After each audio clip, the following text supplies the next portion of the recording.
যে এই তারাগুলোর পজিশন এত নিখুঁত যে একটা যদি সামান্য ডানে বামে সরে যায়, একটু 19-20 হয়ে যায়, মহাবিশ্বের এই মহাবিশ্বের যে মাধ্যাকর্ষণ শক্তি, অভিকর্ষ বল, এটা কলাপস করে ভেঙে পড়ে যায়। পৃথিবী আর চাঁদের ডিস্টেন্স আছে না? চাঁদ যদি একটু পিছিয়ে যায়, হ্যাঁ, এই জোয়ার ভাটা যেটা হচ্ছে সমুদ্রে, এটার ভারসাম্য নষ্ট হয়ে যাবে। সূর্য আর পৃথিবীর একটা ডিস্টেন্স আছে না? সূর্য যদি এক ইঞ্চি সামনে চলে আসে, এক হাত সামনে চলে আসে, পৃথিবীর অর্ধেকের বেশি অংশ মরুভূমি হয়ে যাবে। আর যদি সূর্য এক হাত পিছনে চলে যায়, অল্প একটু পিছনে চলে যায়, তাহলে পৃথিবীর একটা বড় অংশ বরফে ঢেকে যাবে। কোন সত্তা এত নিপুণভাবে এগুলো সৃষ্টি করেছেন? এখন নাস্তিকরা বলছে তো আল্লাহ বলে কেউ নাই। তাদের ধারণা এগুলো এত নিপুণভাবে মহাবিশ্বটা অটোমেটিকলি হয়ে গেছে, এমনি এমনি। মানে আবু হানিফা রাহিমাহুল্লাহ একটা ঘটনা মনে পড়লো যে নাস্তিকদের সাথে বাহাস হবে, তিনি নাই, সকাল থেকে তিনি আসছেন না। তো নাস্তিকরা খুব উৎফুল্ল, জিন্দিক তারা খুব উৎফুল্ল যে আজকে বাহাসে আমরা জিতে গেছি, আবু হানিফা রাহিমাহুল্লাহ তো নাই। আচ্ছা, আবু হানিফা রাহিমাহুল্লাহর আসল নাম কি বলেন দেখি? ও ওলামায়ে কেরাম কেউ বলবেন না, আমি ইয়াং জেনারেশনের দৃষ্টি আকর্ষণ করছি। বলেন। নোমান বিন সাবিত। যাক, না বলতে পারলে ধরতাম কিন্তু। কত হিজরিতে জন্মগ্রহণ করেছেন বলেন? মায়ের দেওয়া দরকার এদেরকে ধরে। কত হিজরিতে? 80 হিজরিতে। ইন্তেকাল কত হিজরি? 150। আর্জেন্টিনার স্ট্রাইকারের নাম কি বলেন? এই তো, এই হচ্ছে অবস্থা আমাদের ভাই। ব্রাজিলের স্ট্রাইকারের নাম কি? গতকালকে বাংলাদেশের ম্যাচে কে ভালো খেলেছে? শাবাশ, আপনাদের দ্বারাই হবে ইনশাআল্লাহ। সুবহানাল্লাহ। ভাই, আমি বলছি না যে দুনিয়া সম্পর্কে জ্ঞান রাখবেন না, কিন্তু ইসলামের জ্ঞান বিসর্জন দিয়ে দুনিয়ার জ্ঞান অর্জন করে কোনো লাভ নাই, বরং এগুলো আমাদের পরকালে ক্ষতির কারণ হবে। দেখুন, আল্লাহ পাক কোরআনে এই তারাগুলোর পজিশনের কসম করেছেন। কোরআনের আয়াতগুলোকে আকাশের তারার সাথে তুলনা করা হচ্ছে কেন? কারণ তারাগুলো আপনাকে পথ দেখাবে। কি দেখাবে? আপনি তারাগুলো মিলাতে পারলে ডাইরেকশন খুঁজে পাবেন। মনে করেন আপনার কাছে কোনো ঘড়ি নাই, কোনো মোবাইল ফোন, কিচ্ছু নাই, আজকে থেকে আপনি 1000 বছর আগে চলে গেছেন। এখন সমুদ্রে আপনি যাত্রা করতেছেন, আপনি দিক চিনবেন কিভাবে? কোনটা পূর্ব, কোনটা পশ্চিম? রাতের বেলা আপনি কেমনে চিনবেন কোনটা পূর্ব, কোনটা পশ্চিম, কোনটা উত্তর, কোনটা দক্ষিণ? তারা দেখে চিনতেন। কিভাবে চিনতেন? আকাশের তারা দেখে আগেকার নাবিক যারা ছিলেন, সেইলর, তারা দিক চিনতেন। এই তারাগুলোকে দিক নির্দেশক বলা হয়। ঠিক একইভাবে কোরআনের আয়াতগুলো যদি আপনি একটার সাথে একটা হারমোনিয়াসলি মিলাতে পারেন, আপনি পথ খুঁজে পাবেন ইনশাআল্লাহ। এই জন্যই বললাম যে আকাশের তারার সাথে কোরআনের আয়াতগুলোকে মেলানো, উপমা দেয়া যায়। তো এইখানে বলতে গিয়ে এসেছিলাম যে দুইজন নবীকেই কিন্তু আল্লাহ রাব্বুল আলামিন কি বলেছেন? খলিফা। আদম আলাইহিস সালামকেও খলিফা বলেছেন, দাউদ আলাইহিস সালামকে কি বলেছেন? খলিফা। এখন বলেন তো, খলিফা কাকে বলে? যে কাপড় সেলাই করে? আমরা সমাজে বলে যে উনি খলিফা। খলিফা মানে দর্জি? খলিফা কে? এটা কে সবচেয়ে ভালো উত্তর দিতে পারবে? আমি না আল্লাহ? আমরা না আল্লাহ? আল্লাহ পাক কি বলছেন শুনুন। আল্লাহ পাক সূরা সদের মধ্যে বলছেন। কোন সূরা? সদ একটা সূরাই আছে। এই সূরার মধ্যে 24 থেকে 26 নম্বর আয়াত পড়ে দেখবেন। আল্লাহ পাক বলছেন, ইয়া দাউদ, হে দাউদ আলাইহিস সালাম, ইন্না জাআলনাকা খলিফাতান ফিল আরদ। হে দাউদ, আমি বা আমরা তোমাকে পৃথিবীতে খলিফা করেছি। কি করেছি? তোমার কাজ কি? তোমার কাজ হচ্ছে ফাহকুম বাইনান নাস বিল হক। তোমার কাজ হচ্ছে মানুষের মাঝে, এই যে জনসাধারণের মাঝে হকের মানদণ্ডে বিচার ফয়সালা করবে। সুবহানাল্লাহ। একজন খলিফার কাজ কি তাহলে? জনসাধারণের মাঝে হকের মানদণ্ডে, ন্যায়ের মানদণ্ডে বিচার ফয়সালা করলে সে আল্লাহর খলিফা হবে। যদি অন্যায়ের মানদণ্ডে বিচার ফয়সালা করে, সে শয়তানের খলিফা হবে। কথা কি বুঝতে পারছেন? এই খলিফা শব্দ আল্লাহ পাক প্রয়োগ করেছেন দাউদ আলাইহিস সালামের ক্ষেত্রেও এবং আদম আলাইহিস সালামের ক্ষেত্রেও। আদম আলাইহিস সালামকে আল্লাহ পাক কি বলছেন? ওয়াইজ ক্বালা রাব্বুকা লিল মালাইকা ইন্নী জাইলুন ফিল আরদি বলেন খলিফা। তাহলে আদমকেও খলিফা বললেন না আলাইহিস সালাম। তো আদম আলাইহিস সালাম পৃথিবীতে এসে কি আল্লাহর বিধান ছাড়া অন্য কারো বিধান দিয়ে বিচার ফয়সালা করেছেন কিনা? সেখান থেকে তিনি কি আল্লাহর বিধান ছাড়া অন্য কোনো বিধান দিয়ে ফয়সালা করেছিলেন কিনা? উত্তর দেন। আল্লাহ পাক সূরা মাইদায় উল্টা কথা বলছেন। আল্লাহ পাক বলেন ওয়ামান লাম ইয়াহকুম বিমা আনজালাল্লাহ ফাউলাইকা হুমুল কাফিরুন। এটা 44 নম্বর আয়াত। 45 এ বলছেন ফাউলাইকা হুমুল ফাসিকুন। 47 এ গিয়ে বলছেন ফাউলাইকা হুমুজ জালিমুন। তিনটা বলছেন, বা প্রথমে কাফিরুন, তারপর জালিমুন, তারপর ফাসিকুন। তিনটা কথাই আল্লাহ বলছেন যে ব্যক্তি বা যারা আল্লাহর নাজিলকৃত বিধান দ্বারা বিচার ফয়সালা করছে না তারা ফাসিক, তারা জালেম, তারা কাফের। কে বলেছেন? আমাদের কথা। এখানে দুটো বিষয় চলে আসবে। এক, কেউ যদি মনে করে যে আল্লাহর বিধানগুলো এই যুগে চলে না, ওই যুগে চলতো, এই যুগে চলে না, এই যুগে আমরা যা বুঝি এটাই সেরা, তাহলে নিঃসন্দেহে সে কুফরিতে লিপ্ত আছে। কোনো সন্দেহ আছে? আর কেউ যদি মনে করে যে না আল্লাহর বিধানই চূড়ান্ত, এটাই সর্বোচ্চ, কিন্তু পরিবেশ পরিস্থিতি বিবেচনায় আমি ইমপ্লিমেন্ট করতে পারছি না, সে ব্যক্তির কথা আলাদা। কথা কি বুঝতে পারছেন? আমাদের আকীদা পরিষ্কার করতে হবে না? তাহলে এখানে আপনি খলিফার সংজ্ঞা পেলেন, খলিফার কাজ কি সেটাও পেলেন। আরো একটা কথা আল্লাহ পাক বলেছেন দাউদ আলাইহিস সালামকে, সেটা হলো ওয়ালা তাত্তাবিউল হাওয়া, তুমি তোমার প্রবৃত্তির অনুসরণ করো না। প্রবৃত্তি মানে কি? মন যা চায় তার অনুসরণ করো না। ফায়ুদিল্লাকা আন সাবিলিল্লাহ, তাহলে এই অনুসরণ তোমাকে আল্লাহর পথ থেকে বিচ্যুত করে দিবে। ইন্নাল্লাযীনা ইউদিল্লুনা আন সাবিলিল্লাহি লাহুম আযাবুন শাদীদ বিমা নাসু ইয়াওমাল হিসাব।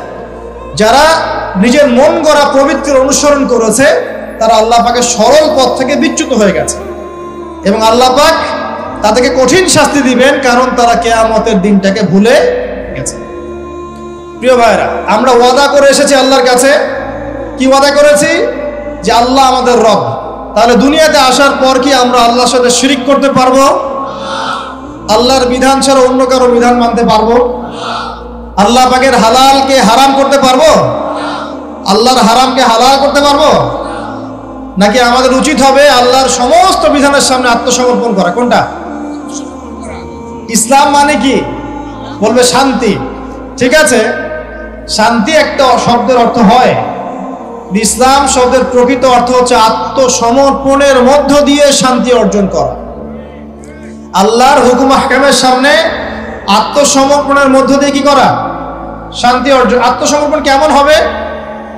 একটা ফয়সালা আল্লাহ পাক দিলেন, এখন আমি চিন্তা করব যে এই নামাজ পড়তে আল্লাহ পাক বলেছেন, আমি চিন্তা করছি যে নামাজ কেন পড়বো, নামাজ পড়ার কি দরকার, এর বৈজ্ঞানিক উপকারিতা কি, হ্যাঁ নামাজ পড়লে এর পিছনে দর্শন কি, এর পিছনে যুক্তি কি, এইসব তন্ত্র মন্ত্র ঘেটে যদি আপনি নামাজ পড়েন, পরিপূর্ণ আত্মসমর্পণ হয় নাই। কখন হবে? আল্লাহ বলেছেন সামি'না আতা'না, আল্লাহ বলেছেন না নামাজ পড়তে 5 ওয়াক্ত, বাস নামাজ পড়ো। এর পিছনে কারণ থাকতে পারে, সব কারণ আমার জানা জরুরি না, এবং সব কারণ আমি জানতেও পারবো না। পারবো? এখানে দেখেন একজন নবীর কথা বলি, যার নাম আমরা প্রথমে বলেছি আল্লাহুম্মা সাল্লি আলা মুহাম্মাদ ওয়া আলা আলি মুহাম্মাদ কামা সাল্লাইতা আলা ইব্রাহিম। নবী মুহাম্মদ সাল্লাল্লাহু আলাইহি ওয়াসাল্লামের নামের সাথে ইব্রাহিম আলাইহিস সালামের নাম কেন, অন্য নবীর নাম নয় কেন? প্রশ্ন করতে হবে না? কারণ হচ্ছে নবী সাল্লাল্লাহু আলাইহি ওয়াসাল্লামের জীবনের যে ধারা এবং ইব্রাহিম আলাইহিস সালামের জীবনের ধারা কিন্তু হুবহু একই রকম। শুধু নবী সাল্লাল্লাহু আলাইহি ওয়াসাল্লাম শেষে গিয়ে মক্কা থেকে পুরো জাজিরাতুল আরবে ইসলামিক খিলাফা কায়েম করেছিলেন। ইব্রাহিম আলাইহিস সালাম ওই সময়টা হয়তো পান নাই। That's all. এখন দেখেন ইব্রাহিম আলাইহিস সালাম সম্পর্কে আল্লাহ পাক কি বলছেন? আল্লাহ পাক বলছেন ইয ক্বালা লাহু রাব্বুহু আসলিম ক্বালা আসলামতু লিরাব্বিল আলামিন। আল্লাহ পাক যখনই ইব্রাহিমকে বলেছেন আলাইহিস সালাম আত্মসমর্পণ করো, ইব্রাহিম আলাইহিস সালাম আত্মসমর্পণ করেছেন, বলেছেন আসলামতু লিরাব্বিল আলামিন, আমি জগৎ সমূহের প্রতিপালকের সামনে আত্মসমর্পণ করলাম। একটা মিসাল দিচ্ছি, তার সন্তানকে জবাই করতে বলেছিলেন, মনে আছে? সন্তান বলেছিল যে ইয়া আবাতি ফাআল মা তু'মার, হে আমার আব্বা, আপনাকে যে আদেশ করা হয়েছে আপনি তাই করেন। সাতাজিদুনি ইনশাআল্লাহু মিনাস সাবিরিন, ইনশাআল্লাহ আপনি আমাকে ধৈর্যশীল পাবেন। ইব্রাহিম আলাইহিস সালাম জবাই করার আগে কি আল্লাহকে প্রশ্ন করেছিলেন যে এর পিছনে যুক্তি কি, এর পিছনে দর্শন কি, এর পিছনে বিজ্ঞান কি? নাকি আল্লাহ আদেশ করেছেন বাস করেছেন? কোনটা? আল্লাহ পাক আদেশ করেছেন, চোখ বন্ধ করে কাজ করতে গিয়েছেন। এবং এই নবীকে আল্লাহ পাক বলছেন হুয়া সাম্মাকুমুল মুসলিমিন, তিনি তোমাদের নাম দিয়েছেন মুসলিম। তাহলে প্রথম মুসলিম কে পাচ্ছি আমরা এখানে? প্রথম সারির মুসলিম কে পাচ্ছে? ইব্রাহিম আলাইহিস সালাম, যিনি আল্লাহ আদেশ আসলেই বাস্তবায়ন করতে চলে যান। এর নাম প্রকৃত মুসলিম, আত্মসমর্পণ করা। আমরা কি সবকিছুর সামনে আত্মসমর্পণ করতে পারছি? যদি পারতাম তাহলে ইবাদত বন্দেগীর জীবনে পাক্কা মুসল্লি হয়ে অর্থনৈতিক জীবনে পাক্কা সুদখোর কেন হচ্ছে? আমরা নামাজ পড়ি না? নামাজ 5 ওয়াক্ত করি মাশাআল্লাহ, কিন্তু ব্যবসা করতে গিয়ে মাপে কম কেন দেই? ব্যবসা করতে গিয়ে আমি মজুদদারি কেন করি? আমি অন্যকে কেন ঠকাই? কেন ভেজাল মিশাই? পণ্যের সাথে ভেজাল কেন মিশাই? অর্থনৈতিক জীবনে গিয়ে আমি সুদ কেন খাই? ঘুষ কেন নিব? দুর্নীতি কেন করব যখন আমি 5 ওয়াক্ত নামাজ পড়ি? তার মানে কি জানেন? তার মানে আমরা এই আয়াতের উপর আমল করতে পারি নাই। কোন আয়াত? আল্লাহ পাক বলেন উদখুলু ফিস সিলমি কাফা, তোমরা পরিপূর্ণরূপে ইসলামে প্রবেশ করো। এটা আয়াত আমল হয়েছে? কখন পরিপূর্ণ প্রবেশ হবে? যখন জীবনের প্রতিটা ক্ষেত্রেই আমরা ইসলাম পালন করতে পারব। ইসলামকে শুধু ইবাদত বন্দেগীর জীবনেই, খালি নামাজ রোজা হজ জাকাতের নামে কি ইসলাম? ব্যবসা ইসলাম নাই, পরিবারে নাই, অর্থনীতির মধ্যে নাই, রাজনীতির মধ্যে তো নাই। এটা তো থাকার দরকার নাই, এটা আমরা যা ভালো বুঝি তাই। এখানে ইসলামের হেদায়েতের দরকার নাই। এখানে পশ্চিমে অনেক তন্ত্র আছে, সেকুলারিজম আছে, ডেমোক্রেসি আছে, কমিউনিজম আছে। ইসলামের প্রয়োজন আছে? কোনো দরকার নাই। এটা আমরা মুখে বলি ঠিকই, কিন্তু আসলে বাস্তবায়ন কি করা সম্ভব হয়? 100% হয় না, কিন্তু হবে ইনশাআল্লাহ। কবে হবে? যখন ইমামুল মাহদি আসবেন ইনশাআল্লাহ। কবে হবে? যখন ঈসা ইবনে মারইয়ামকে আল্লাহ আবার পাঠাবেন ইনশাআল্লাহ, তখন হবে। আমি একটা ভবিষ্যৎবাণী বলে যাই, এটা আমার ভবিষ্যৎবাণী না। কে বলেছেন? রাসূলুল্লাহ সাল্লাল্লাহু আলাইহি ওয়াসাল্লাম। কিয়ামত হবে না যতক্ষণ পর্যন্ত না ঈসা ইবনে মারইয়ামকে আল্লাহ পাক পাঠাচ্ছেন এবং তিনি একজন ন্যায়পরায়ণ শাসক হবেন, যিনি 40 বছর এই বিশ্বে ন্যায় বা শান্তি প্রতিষ্ঠা করবেন। কে বলেছেন এটা? মুহাম্মদ সাল্লাল্লাহু আলাইহি ওয়াসাল্লাম। কোথা থেকে শাসন পরিচালনা করবেন? বাংলাদেশ থেকে? উত্তর না। কোথা থেকে? যেই জায়গাটার মানে আমাদের মালিকানার জায়গা, সেখান থেকে আমাদের মুসলিম ভাই বোনদেরকে আজকে নির্মম নির্যাতন করে বের করে দিয়েছে না, তিনি সারা বিশ্বে ইসলাম প্রতিষ্ঠা করবেন ইনশাআল্লাহ। বিশ্বাস করেন? এটা সত্য কথা। এখনকার অবস্থা থেকে বোঝা যায়। এখন তো মনে হচ্ছে ইসলামের সাথে বিশ্বের শাসনের সাথে মুসলিমদের কোনো সম্পর্কই নেই, তাই মনে হয় না? কিন্তু এমনটা থাকবে না ইনশাআল্লাহ। বিশ্বাস করেন? এমনটা থাকবে না। হয়তো আমি অপদার্থ একজন মানুষ, আমি অপদার্থ, হয়তো আমরা অনেকে অপদার্থ, আমাদের দ্বারা হচ্ছে না, কিন্তু আল্লাহ পাক এমন একটা প্রজন্ম নিয়ে আসবেন ইনশাআল্লাহ, যারা আল্লাহ পাকের জমিনে আল্লাহর দিনটা প্রতিষ্ঠা করবে ইনশাআল্লাহ। দিন পালন আর প্রতিষ্ঠা এক জিনিস নয়। প্রতিষ্ঠা মানে হচ্ছে কাঁচা পাকা সমস্ত বাড়ির মধ্যে কালিমা লা ইলাহা ইল্লাল্লাহ প্রবেশ করবে ইনশাআল্লাহ। এমনটাও হাদিস এসেছে, একটা কাঁচা বাড়ি বাদ থাকবে না, একটা পাকা বাড়িও বাদ থাকবে না যেখানে আল্লাহ পাক তাওহীদের কালিমা লা ইলাহা ইল্লাল্লাহ প্রবেশ করাবেন না। আমরা কি ইসলামের এই বিজয় চাই? সত্যি চাই তো?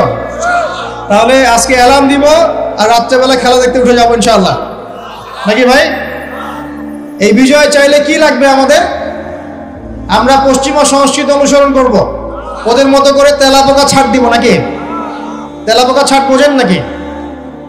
মাথায় মনে হয় কিছু কিছু ইঁদুর আর তেলাপোকা ছেড়ে দিয়েছে, চেটে চেটে চুলগুলো এগুলো থেকে নাই করে দিয়েছে, সামনে এখানে একটু চুল আছে মাত্র। তেলাপোকা ছাড় যুব সমাজ করছে না? কাপড় চোপড়, পোশাক পরিচ্ছদ, তামাদ্দুন, তাহজিব সবকিছু পশ্চিমাদের থেকে নেওয়া হচ্ছে না? সংস্কৃতি নেওয়া হচ্ছে না? আজে বাজে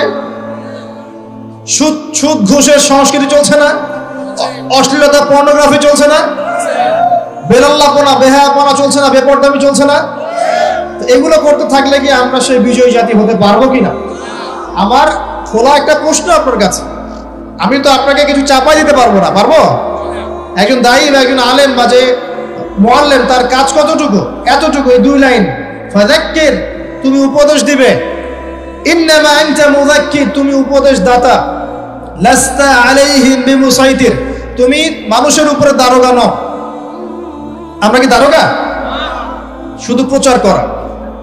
যে ব্যক্তি রিসিভ করবে, কবুল করে নেবে, আল্লাহ তাকে দুনিয়াতেও সম্মানিত করবে ইনশাআল্লাহ, পরকালেও করবে ইনশাআল্লাহ। যারা করবে না তাদের ফয়সালা আল্লাহর কাছে, লাকুম দীনুকুম ওয়ালিয়া দিন, যার যার দিন তার তার কাছে, যার যার কবর তার তার কাছে, দ্যাটস অল। প্রিয় ভাইরা, বিজয় চাইলে কিছু কাজ আছে, করবেন ইনশাআল্লাহ। আল্লাহ তৌফিক দান করুন। তওবা করেন, জীবনে যত পাপ করেছেন এই পাপগুলো কাছে খাতায় লিখবেন যে আমি এই পাপ জীবনে করেছি। মনে করেন, নিজের সাথে অনেস্ট হবেন, আয়নার সামনে দাঁড়াবেন, চোখ বন্ধ করে রাত্রেবেলা শুয়ে চিন্তা করবেন যে আমার তো বয়স হয়ে গেল 30, 40, 50, সারা জীবনে কি কি বড় বড় পাপগুলো করেছি। চিন্তা করে দেখবেন আপনি খুঁজে পাবেন। আমি দোয়া করি যে আপনি খুঁজে না পান, কিন্তু পাবেন ইনশাআল্লাহ। আপনি বহু নামাজ আপনি পড়েন নাই, কাজা করেছেন, বহু রোজা আপনি রাখেন নাই, যাকাত ফরজ হয়েছে সেই কবে আপনি দেন নাই, হ্যাঁ হজ ফরজ হয়ে গেছে কবে করছেন না, করেন নাই, বোনের সম্পত্তি দেন নাই, প্রতিবেশীর সম্পত্তি মেরে খেয়েছেন।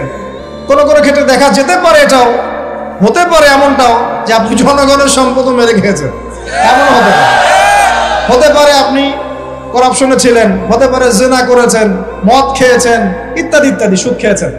অনেস্টলি খাতায় লিখেন, লেখার পরে শেষ রাত্রে উঠে চোখের পানি ছেড়ে দিয়ে আল্লাহর কাছে 2 রাকাত নামাজ পড়ে বলেন, আল্লাহুম্মা আনতা রাব্বি লা ইলাহা ইল্লা আনতা খালাকতানি আনা আবদুক ওয়া আনা আলা আহদিক ওয়া ওয়া'দিকা মাস্তাতা'ত আউযু বিকা মিন শাররি মা সানা'ত আবু'ু লাক বিনি'মাতিকা আলাইহি ওয়া আবু'ু বিযানবি ফাগফিরলি ফাইন্নাহু লা ইয়াগফিরু যুনুবা ইল্লা আনতা। এটা সাইয়্যিদুল ইস্তিগফার, ইস্তিগফারের সর্দার। যে ব্যক্তি সকালে পড়বে, রাত্রের আগে যদি মারা যায় জান্নাতি, রাত্রে পড়বে সকালের আগে মারা গেলে জান্নাতি।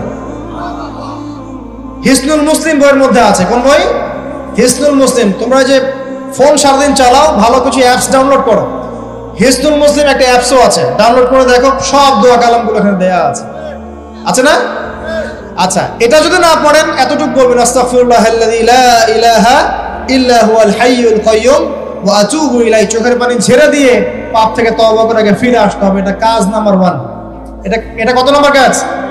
1 নম্বর কাজ। কারণ আমরা জানি না যে আমরা কে কতদিন বাঁচবো, জানি? কিন্তু মানুষের চলাফেরা দেখলে মনে হয় যে মানুষ জানে। হ্যাঁ, যুবকদেরকে বলবেন যে দিন শিখতে আসছো না কেন, বলবে যে শেষ বয়সে শিখবো ইনশাআল্লাহ। আর একটা কমন প্রশ্ন আছে, কমন উত্তর আছে ওদের, নামাজে আসো ভাই, প্যান্ট নষ্ট ভাই।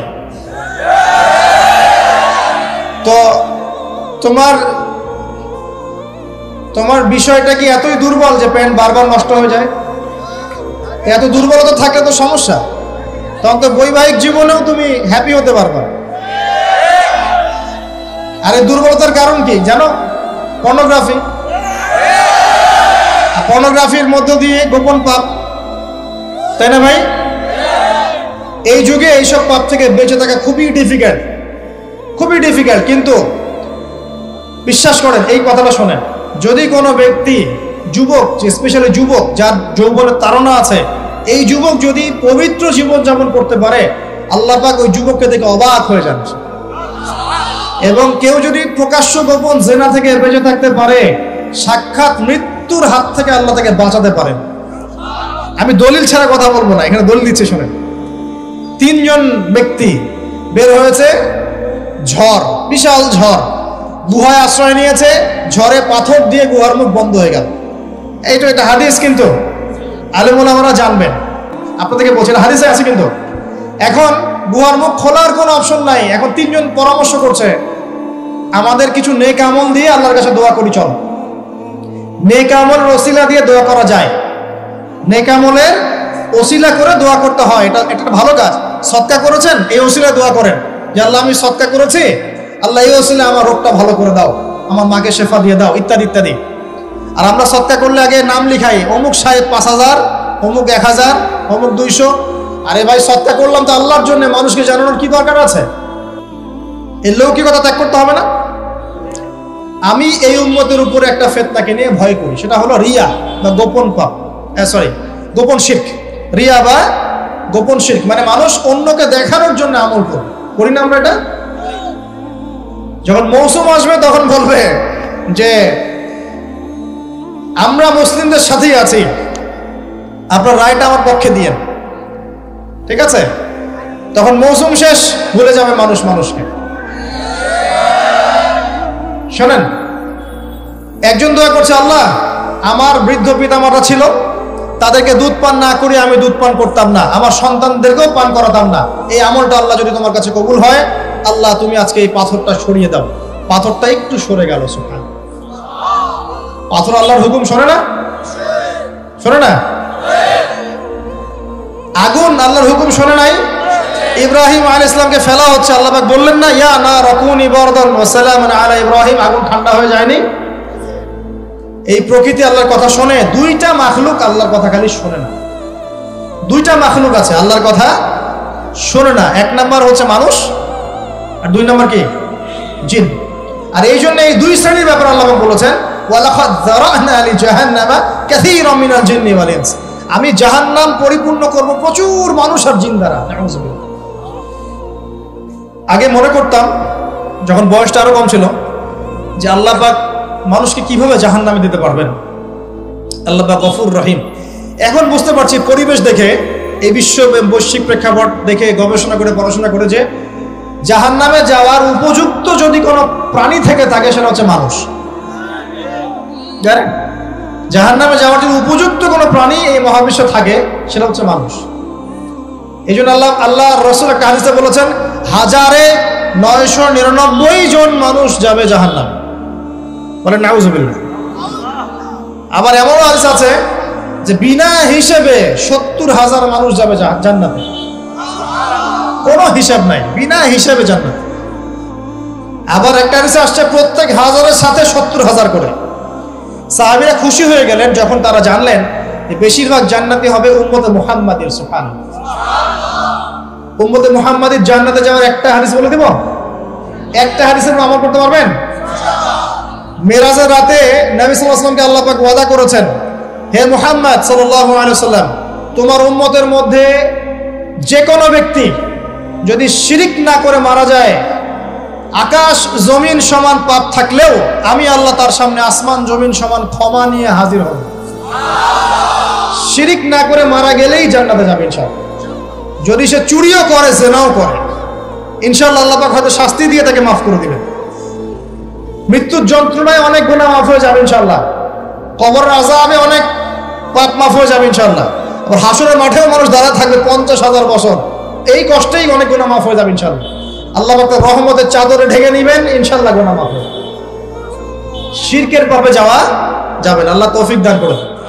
আর একজন ব্যক্তি বলছে, আল্লাহ একজন কৃতদাস ছিল আমার, সেই কৃতদাসকে সেই কৃতদাস আমার কাছে কিছু টাকা পেত। কি পেত? তো সেই টাকা দিয়ে আমি গবাদি পশু কিনেছিলাম। এই গবাদি পশু অনেক বংশবৃদ্ধি হয়েছে। অনেক দিন পর সে এসে বলছে আমার টাকা দাও। তা আমি বলেছিলাম সব এই গবাদি পশু তোমার, সব নিয়ে যাও। সে বলছিল যে আমার সাথে ঠাট্টা মশকরা করছে না।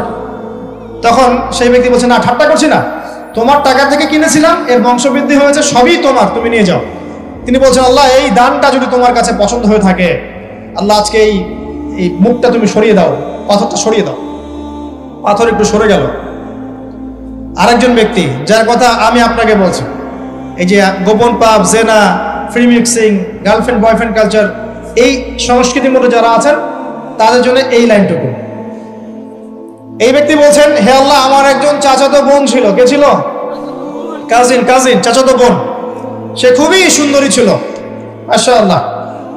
আল্লাহ পাক মেয়েদেরকে চমৎকার সৌন্দর্য দিয়ে সৃষ্টি করেছেন, করেন নাই? যুজ্জিনা লিন-নাস হুব্বুশ শাহাওয়াতি মিনান নিসা। মেয়েদের মধ্যে পুরুষদের সবচেয়ে বেশি খায়েশাত আছে, ফায়েশাত আছে, মানে খায়েশ, প্রবৃত্তির তাড়না আছে, সৌন্দর্য আছে, চাওয়া। তো চাচাতো বোনকে আমি খুব ভালোবাসতাম এবং আমি তাকে পেতে চাইতাম। একদিন সে আমাকে শর্ত দিল, 100 স্বর্ণ মুদ্রা দিলে আমি রাজি। বুঝতে পারছেন কথা কি? ব্যাখ্যা করতে হবে। 100 স্বর্ণ মুদ্রা দিলে আমি রাজি আছি। ওই যে বলে নিজের পায়ে দাঁড়াও, একটা চাকরি করো, তারপর আমি রাজি। বলেনি আপনাকে? একটু টাকা পয়সা আর্ন করো, তারপর আমি তোমারই। আর এই করতে করতে প্রত্যেক দিন আপনার কাছ থেকে মনে করেন প্রত্যেক ডেটে 1000, 1200, 1000, 1000, 2000 খাইতেই আছে। আর আপনি তো সৎকায় জারিয়া করতেছেন নাকি? এটা সৎকায় জারিয়া না গোনায় জারিয়া? তো এইবার এই ব্যক্তি প্রচন্ড পরিশ্রম করে 100 স্বর্ণ মুদ্রা জোগাড় করলো। বাপরে বাপ, কি একটা অবস্থা! তারপরে সে 100 স্বর্ণ মুদ্রা এনে এই চাচাতো বোনকে দিয়েছে, দিয়ে বলছে এখন আমার সাথে তোমার যে চুক্তি সেটা পূরণ করতে হবে। সে সেক্সুয়াল যে রিলেশন সেটা করার প্রায় উপক্রম হয়েছে, সে তার কাছাকাছি সে বসে গেছে, একদম হাদিস আসছে সে বসে পড়েছে। ঠিক ওই সময় এই মেয়েটা বলছে, হে আল্লাহর বান্দা, আল্লাহকে ভয় করো, আমি এই সতীত্ব এখন পর্যন্ত নষ্ট করি নাই, আল্লাহকে ভয় করো, আমার সতীত্ব নষ্ট করো না। কে বলছে এটা? এই চাচাতো মেয়ে, চাচাতো বোন। এই ব্যক্তি বলছে, আল্লাহ, আমি শুধুমাত্র তোমার ভয়ে সেই দিন সেখান থেকে তাৎক্ষণিক উঠে গেছি, 100 স্বর্ণ মুদ্রাও আর ফেরত নেই নাই। তোমার কাছে যদি এই কাজটা কবুল হয়ে থাকে আল্লাহ, আজকে এই সাক্ষাৎ মৌতের হাত থেকে আমাকে বাঁচাও। এই পাথরটা পুরোটাই সরে গেল, আলহামদুলিল্লাহ।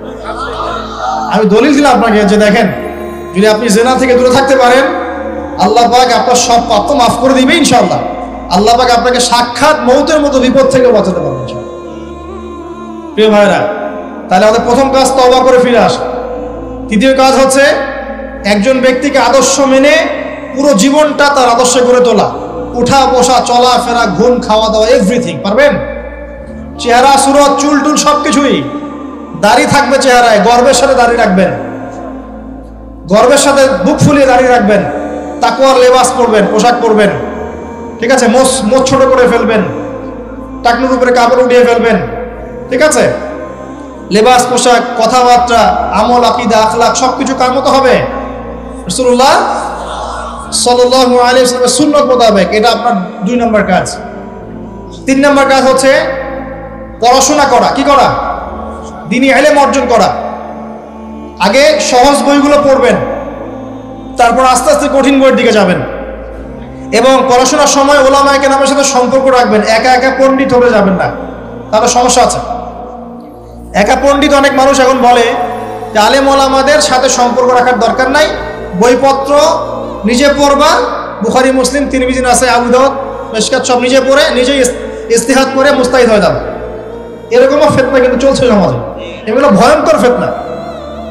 এবং এক পর্যায়ে বলে দিবে দরকার নাই, ওটা মানা শিরক বলে দিবে। শিরক বলে না, বলে শিরক।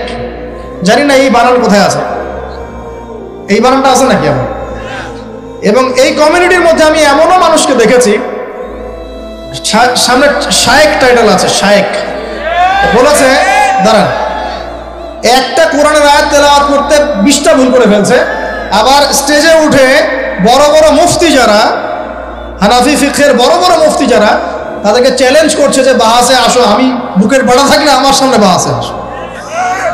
আমি বলি যে 2টা বছর মক্তবে পড়া উচিত। আগে 2 বছর আগে মক্তবে পড়ে কোরআন তেলাওয়াত শুদ্ধ করে আসা দরকার। বিশ্বাস করেন যে কোরআন তেলাওয়াতের এমন অনেক অনেক সূক্ষ্ম জায়গা আছে, ভুল হলে আপনার অর্থ চেঞ্জ হয়ে যাবে। এই যে আলহামদুলিল্লাহ বলছেন না, আলহামদুলিল্লাহি রাব্বিল আলামিন, আলহামদুর হায়ের মাখরাজ কোথায়? এইটা গলা মাছাড়া না? আর যদি আপনি বলেন আলহামদুলিল্লাহ, আলহামদুলিল্লাহি রাব্বিল আলামিন, অর্থ পরিবর্তন হয়। আলহামদু, আলহামদু অর্থ হচ্ছে সমস্ত প্রশংসা লিল্লাহি, আল্লাহর জন্য, রব্বিল আলামিন, যে জগৎ সমূহের যিনি প্রতিপালক, সমস্ত প্রশংসা বিশ্বজাহানের প্রতিপালক আল্লাহর জন্য। আলহামদুলিল্লাহি রাব্বিল আলামিন স্পষ্ট করে পড়ুন। আর আপনি বলছেন আলহামদুলিল্লাহি রাব্বিল আলামিন, সমস্ত নিন্দা বিশ্বজাহানের প্রতিপালক আল্লাহর জন্য। একটা হায়ের কারণে চেঞ্জ হয়ে গেছে। পড়ছেন মনে করেন যে কুল ইয়া আইয়ুহাল কাফিরুন, হে কাফেররা, লা আ'বুদু মা তা'বুদুন, লা আ'বুদু মা তা'বুদুন। লা মানে না, এখানে আ'বুদু আমি ইবাদত করি, মা জার, তা'বুদুন তোমরা ইবাদত করো। বুঝতে পারছেন কি? Basic Arabic grammar. আমি তার ইবাদত করি না যার ইবাদত তোমরা করো, কাফেরদেরকে বলছি আমরা। কিন্তু যদি আপনি এভাবে পড়েন, কুল ইয়া আইয়ুহাল কাফিরুন লা আ'বুদু মা তা'বুদুন, অর্থ কি হবে জানেন? হে কাফেররা, আমি লা আ'বুদু, আমি অবশ্যই তার ইবাদত করি যার ইবাদত তোমরা করো। কোরআন তেলাওয়াত কি এত সহজ? আলেম ওলামা ছাড়া, ওস্তাদ ছাড়া এমনি এমনি শিখতে পারবে? কোরআন তেলাওয়াতও করতে পারছে না, স্টেজে উঠে মানুষকে চ্যালেঞ্জ করছে, অমুক মুফতি, সব মুফতিকে ডাকো আমার সামনে বসাও, বুকের বাড়া থাকলে আমার সামনে বসাও। আর সামনে কিছু মানুষ বসে আবার সুবহানাল্লাহ করতেছে, ঠিকও বলতেছে। মানে কোন কমিউনিটি আর কোন শায়েখ তাহলে বুঝে ফেলেন। আবার এমনও আছে শায়েখ মাশাআল্লাহ, খালি মুখ দিয়ে যদি বলেন যে আমরা আল্লাহর জমিনে আল্লাহর দ্বীনের প্রচার প্রসার প্রতিষ্ঠা চাই, ইসলাম প্রতিষ্ঠা লাভ করেছে দাওয়াতের মধ্য দিয়ে এবং জিহাদ ফিসাবিল্লাহর মধ্য দিয়ে, এই জিহাদ শব্দ উচ্চারণ করলেই আপনাকে খারেজি ট্যাগ লাগাই দিয়ে দিবে। জিহাদ মানে যে নিরপরাধ মানুষকে হত্যা করা নয়, এই ব্যাখ্যা আমরা জানি না, এই ব্যাখ্যা মুসলিমরা বোঝে না। কোরআন এবং হাদিসে কোনো জায়গায় আছে নিরপরাধ মানুষকে হত্যা করতে হবে? কিন্তু যখন সারা বিশ্বের মুসলিম কান্ট্রিদের উপর আগ্রাসন চালাবে, মুসলিমরা কি কলা চুষবে বসে বসে? আঙুল চুষবে? তখন তারা যদি প্রতিবাদ করে ওরা খারাজি হয়ে যাবে? তো এই সব নেক্সট শুরুতে ধোঁকা থেকে বেঁচে থাকবে, যে মুসলিম সমাজের ভিতরে ঢুকেই মুসলিম সমাজের ক্ষতি করার চেষ্টা করতেছে। খুব সাবধান থাকবেন। এই জন্য প্রিয় ভাইরা, হকপন্থী ওলামায়ে কেরামদের সংস্পর্শে থাকবেন, দেখবেন ইনশাআল্লাহ আপনাকে তারা বিভ্রান্ত করতে পারবেন ইনশাআল্লাহ। আমি কারো নাম মেনশন করছি, কারণ সঙ্গত কারণ আছে, বুঝতে পারছেন। এটা কয় নাম্বার? 3 নাম্বার। একটি বলেছে তওবা করে ফিরে আসতে হবে দিনের বিজয় চাইলে। 2 নাম্বার কি? আমল বাড়াবেন, নবী সাল্লাল্লাহু আলাইহি ওয়াসাল্লামের সুন্নাত ফলো করবেন। 3 নাম্বার পড়াশোনা করবেন, আলেম ওলামার সাথে সম্পর্ক রাখবেন। আর 2-3টা বলছে জাস্ট। 4 নাম্বার হচ্ছে পরিবারের আদর্শ হবে জান্নাতি পরিবার। সারা দুনিয়া গারদ হয়ে যায়, যাক আপনার পরিবারটা ঠিক থাকতে হবে। পারবেন? পরিবারের কর্তা হবে ইব্রাহিমের মতো আলাইহিস সালাম, পরিবারের ছেলেগুলো হবে সব ইসমাইলের মতো আলাইহিস সালাম, পরিবারের মায়েরা এবং বোনেরা হতে হবে হাজারা এবং সারা আলাইহিস সালামের মতো। পারবেন ইনশাআল্লাহ? আল্লাহ কবুল করুন। আমাদের বাচ্চা কাচ্চাদেরকে মানুষ করে যাবেন, ছোটবেলা থেকে ওদের মধ্যে ইসলামের বীজ ঢুকিয়ে দিবেন। আমি বলছি না তারা ডক্টর হবে না, ইঞ্জিনিয়ার হবে না, এগুলো আমি বলছি, অ্যাটলিস্ট আমি এগুলো বলবো। তারা অবশ্যই বড় বড় পোস্টে যাবে, পলিটিশিয়ান হবে, ইকোনমিস্ট হবে, ডক্টর ইঞ্জিনিয়ার সব হবে, কিন্তু ভিত্তিটা দিতে হবে কিসের? কোরআন সুন্নাহ। দেখবেন ইনশাআল্লাহ তারা বড় হয়ে ওদের দ্বারা দেশ এবং জাতির খেদমত হবে ইনশাআল্লাহ। আর 2টো বলে শেষ করে দিই। এক হচ্ছে রিজিক হালাল হতে হবে। কি হতে হবে? হারাম রিজিকে যাবেন না, ভুল করে ওয়াদা করেন। কোনোদিনও হারাম রিজিকে যাবেন না, আল্লাহ পাক তৌফিক দান করুন। আর সবশেষ কথা হচ্ছে সৎ কাজের আদেশ এবং অসৎ কাজের নিষেধ সবাইকে করতে হবে, শুধুমাত্র আলেম ওলামার একার দায়িত্ব না, এটা সবাইকে দায়িত্ব পালন করতে হবে ইনশাআল্লাহ। যার যার ক্ষেত্র থেকে করবেন, বাল্লিগু আন্নি ওয়ালাউ আয়া, একটা আয়াত জানলেও প্রচার করবেন ইনশাআল্লাহ। আল্লাহ পাকের দ্বীনটা প্রচার হবে ইনশাআল্লাহ, প্রতিষ্ঠা লাভ করব। তখন আমরা মুসলিম হব, মুমিন হব, মুনাফিক হব না।